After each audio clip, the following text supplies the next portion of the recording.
The film opens with a line from Charles Darwin's On the Origin of Species. It tells us that animals in America slowly migrated, adapted, and slipped from the wild into the deepest caves of Kentucky to survive. Then we cut to 4 teens from Lexington, Kentucky: Spencer, Warren, Eric, and Chaz. They dust their faces to look wrinkled, bleach their brows and mustaches, add fake beards, and pull on white wigs. It is 12:30 in the afternoon. They are about to pull a heist, not at a bank, not at a pawn shop, and not at a house, but at a library. What are they really after? Welcome to American Animals. We jump back a few months, to September 2003. Spencer is an art student at Transylvania University, quiet, polite, a little sheltered. He feels stuck, no challenge, no spark, and he craves an experience that could change his life. In his mind, great artists made great work because of the storms they lived through. Instead of letting food go to waste, he would rather steal it, a twisted kind of empathy, he says, while kids in parts of Africa go hungry. They hang out all night, talk about everything, try some weed, and trade confessions. Warren says he kept going to college to please his parents, and a sports scholarship got him in. Spencer admits he keeps asking himself why he was born, and he still has no answer. He is searching, and he has no map yet. The next morning on campus, Spencer and his classmates are taken on a tour of the university library. Inside, they discover a restricted room filled with special collections. Anyone who wants to enter must schedule an appointment and be escorted by a staff member. The room holds several paintings, but the true treasures are centuries old. Some of the rarest books in America are kept here, including the most valuable piece of all, the first edition of Birds of America by John James Audubon. The guide explains that Audubon was a brilliant artist whose business once collapsed, landing him in prison. After his release, he disappeared into the wild and began painting every bird he could find in America. Those paintings would later make him a legend in the world of art. His work is all preserved in this massive volume, protected in its own display, and among its many pieces is a painting of a flamingo. While the other students move on, Spencer stays behind, mesmerized by Birds of America. Later he meets Warren and excitedly tells him about the book, explaining who John James Audubon was and how valuable the collection is. After doing some research, they discover the book is worth $12 million. The moment Warren hears the number, a dangerous idea takes root. He wants to steal it. Warren starts studying how professional robberies are done, taking notes on every detail. He meets Spencer at the supermarket where Spencer works part-time and pitches the plan. If they can pull this off, he says, their lives will change forever. Spencer refuses at first, terrified of ending up in prison, but Warren keeps pushing. He promises adventure, experience, and the kind of life-changing story Spencer has always wanted. Eventually, Spencer gives in. Step 1, Warren says, is to learn from the experts, so they start binge-watching heist films for research. From there, they begin observing the library staff, tracking when each person arrives and leaves, while secretly sketching a blueprint of the building on small scraps of paper to avoid suspicion. Warren then visits Adam, a forger he knows, and explains that he needs a connection to someone who buys rare stolen items. Adam mentions a man he once met, someone who might be able to help, though he only met him once and cannot vouch for him. This mysterious contact, Adam says, lives in New York. No phone calls, no meetings without arrangement. He can only be reached by email. With the email address in hand, Spencer and Warren send a message and get a response. They agree to meet in person, so the two of them take a 12-hour trip to New York, even paying $500 just for the meeting. After a night of fooling around and enjoying the city, they finally meet the man at a street corner the next morning. But he is not the buyer, only a middleman. After taking their $500, he gives them another email address, supposedly for the real fence. Back in Lexington, Warren immediately reaches out again, claiming to have priceless merchandise. The real buyer responds, but with one condition. He insists on a face-to-face deal, and he wants them to come to the Netherlands. Spencer starts to panic. The trip is too far, too expensive, and what if the buyer is a dangerous criminal? Warren, however, refuses to back down. He is determined to make the heist happen, and he convinces Spencer to stay with the plan. Spencer agrees, but he cannot go to the Netherlands himself. His strict parents would never allow it, while Warren's parents are distracted and barely keep track of him. Spencer helps pay for the ticket and wishes him luck, hoping Warren will return with good news. When Warren finally arrives in the Netherlands, he heads straight to a coffee shop to meet the supposed buyer, a man we will call James, along with one of his associates. Warren explains that he plans to steal the first edition of Birds of America and that he already knows exactly where it is being kept. James confirms what Warren wants to hear. The book is extremely rare, incredibly valuable, and he is willing to pay a fortune for it. There is only one condition: Warren must guarantee that the book is authentic. Hearing that, Warren is thrilled. Someone is actually interested. The plan suddenly feels real. When Warren returns to America, he rushes to Spencer and shares everything. The excitement grows, but so does the ambition. Warren decides they need more brainpower. As he puts it, he and Spencer are not exactly criminal masterminds. So Warren recruits one more member, Eric, an accounting student who dreams of becoming an FBI agent one day. Eric is quiet, smart, and well-behaved, the complete opposite of Warren. And to their surprise, once Eric hears the plan, he agrees to join. The three of them begin watching the library from a distance. Eric studies the routines and concludes that the robbery can only be done during the day. At night, the security system is armed and impossible to get past. They will also need to map out every CCTV camera and track the schedule of the staff who guard the special collections room. The next day Warren is called into the dean's office. He is confronted for skipping classes, earning terrible grades, and wasting his scholarship. Instead of apologizing, Warren boldly admits he never wanted to be in college in the first place. He says the university means nothing to him and has no impact on his life. With that, Warren is immediately expelled. Now fully untethered, the trio begins running simulations of the robbery. They practice entering the special collection room disguised as regular visitors. The plan is simple. Once inside, the staff member who escorts them will be stunned with a taser until unconscious.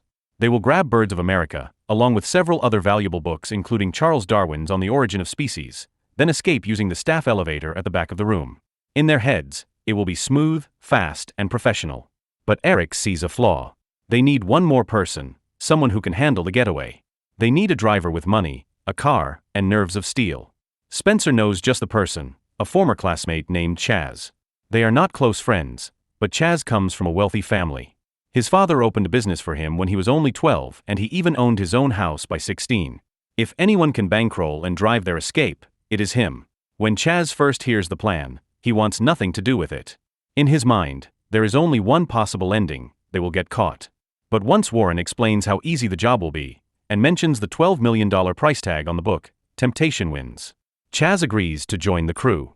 Now complete as a four-man team, they gather to plan their roles.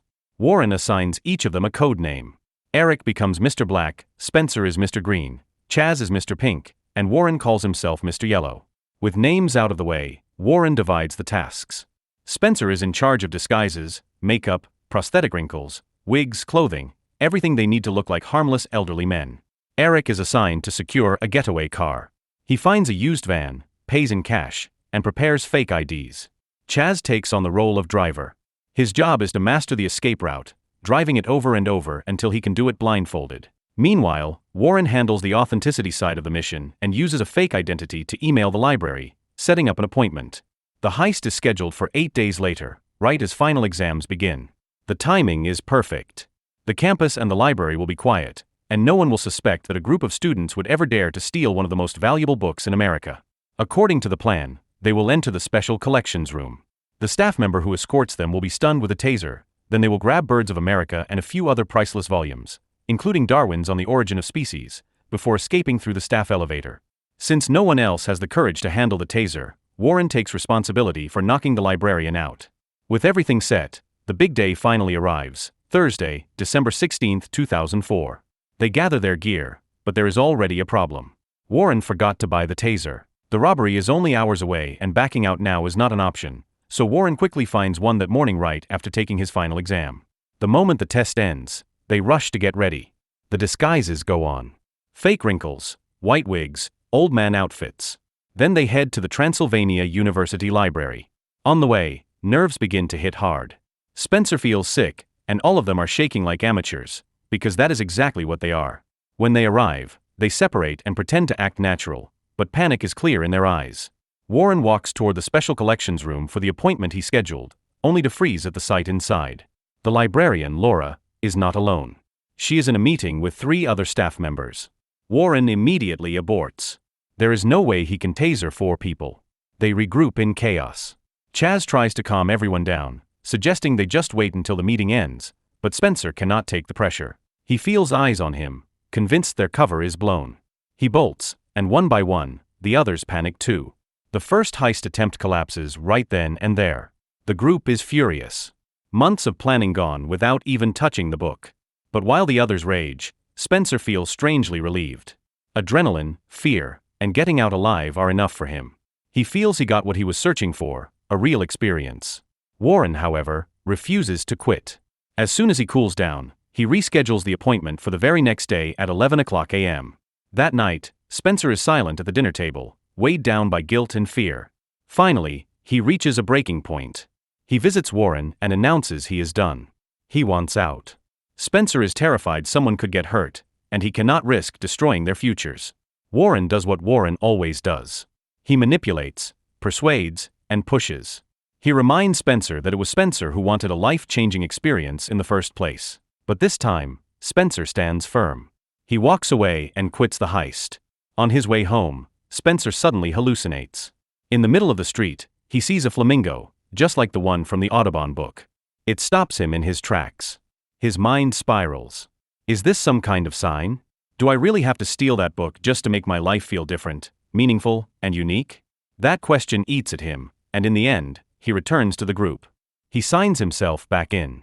For their second attempt, they decide to ditch the disguises. The costumes drew too much attention the first time. This time Warren and Eric will go inside, Chaz will remain in the car as the getaway driver, and Spencer will keep watch from outside the library, blending in as just another student on campus, since people already recognize his face there. The next day, the heist begins.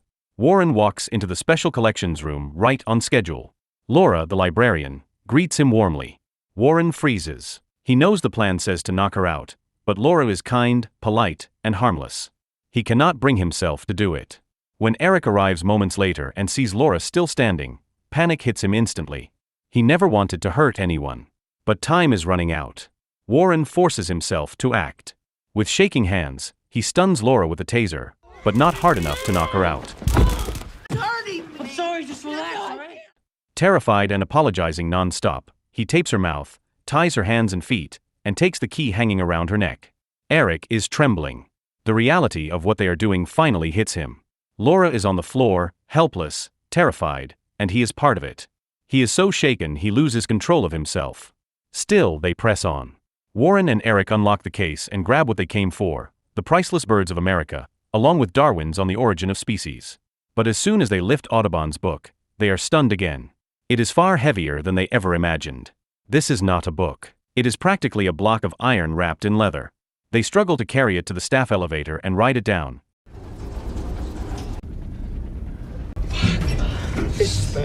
Expecting to escape through the basement as planned, only to find a dead end. There is no exit. With no choice, they drag the books back up to the first floor and try to sneak out through the main level and into the emergency stairs. But there are too many people around, students and a staff member who is clearly suspicious. The pressure explodes. Warren slips, sliding on the stairs, and the massive Audubon book crashes to the floor. At that moment, survival matters more than the score. They abandon the birds of America and run. Eric breaks for the van. Warren rushes back up the emergency stairs to at least retrieve Darwin's book. When he bursts outside again, Chaz is panicking at the wheel and accidentally bumps into Warren with the van. Somehow, they still manage to speed away. They get a few blocks out before stopping. Warren is so shaken he vomits. His hands tremble as he shows Eric the Darwin book he managed to save. Eric, in turn, reveals he secretly grabbed another small book and hid it in his bag. It is not $12 million, but it is something. They ditch their disguises, change clothes, and split up for a moment so they will not be spotted as a group. Meanwhile, Spencer, who never made it inside, tries to calm himself down. He heads straight to his exam room, pretending nothing is wrong, but his thoughts never leave his friends. That night, news of the library robbery explodes across television and newspapers. Police release a statement. They are hunting 4 unidentified suspects. The story spreads fast, and panic spreads even faster within the group. A few days later, on December 20, 2004, the 4 of them head to New York to verify the authenticity of the 2 books they managed to steal. Spencer and Warren walk into an auction house, hoping for good news. A staff assistant examines the books carefully, and the verdict is clear. Both books are genuine, extremely rare, and undeniably valuable. But before anything can move forward, the head appraiser must determine a price, and he is not available that day. Spencer leaves his phone number so he can be contacted later for a private negotiation. When they return to the van and explain the situation, Chaz loses it. He cannot believe the stupidity of what just happened. Spencer gave the auction house his real number. Now the police will have a direct path to them. In his rage, Chaz even points a gun, terrified that their foolish crime will ruin all of their lives. Okay, what? What are you doing? They return to Lexington with anxiety eating them alive. Warren keeps the books, but none of them can sleep. Eric is haunted by the memory of Laura's terrified screams. Warren is drowning in guilt for hurting her. Spencer, meanwhile, spirals after realizing an even bigger mistake. The email they used to contact the auction house is the same email they used to schedule the library appointment. Now their digital trail is practically glowing for the FBI. Days pass. They are paranoid, restless, and falling apart. Warren tries to numb himself by stealing food from a supermarket. Spencer crashes his car while daydreaming. Eric gets into a bar fight after being bumped by a stranger. Their lives are unraveling fast. Then it happens. Police cars surround them. The FBI steps in. All four are arrested. The story goes viral. For college students, once full of dreams, now branded as criminals. In federal court, they are each sentenced to 7 years in prison, leaving their families devastated and humiliated. From here, the film jumps to the present day. We see each of them as adults. Spencer, Eric, and Chaz all admit one thing. In their eyes, Warren never met a real buyer in the Netherlands. He lied. He made up the entire story just to push the heist forward and feed his ego. Meanwhile, the real Laura believes their crime was never about art, meaning, or self-discovery. To her, it was greed, impatience, and ego. They wanted instant success without earning it. The film closes with a series of updates. The stolen books were recovered and returned to Transylvania University. Laura still works there. Warren now lives in Philadelphia, studying film. Chaz works in Los Angeles as a personal trainer and even wrote a fitness book for inmates. Eric lives in California, trying to become a writer. And Spencer, still in Lexington, has become a painter, specializing in birds, just like John James Audubon, the man whose masterpiece they once tried to steal. In the end, the heist did change their lives, just not in the way they imagined. So the moral of the story is, if your big life plan starts with watching heist movies and ends with Googling how to use a taser, maybe just go take a walk instead.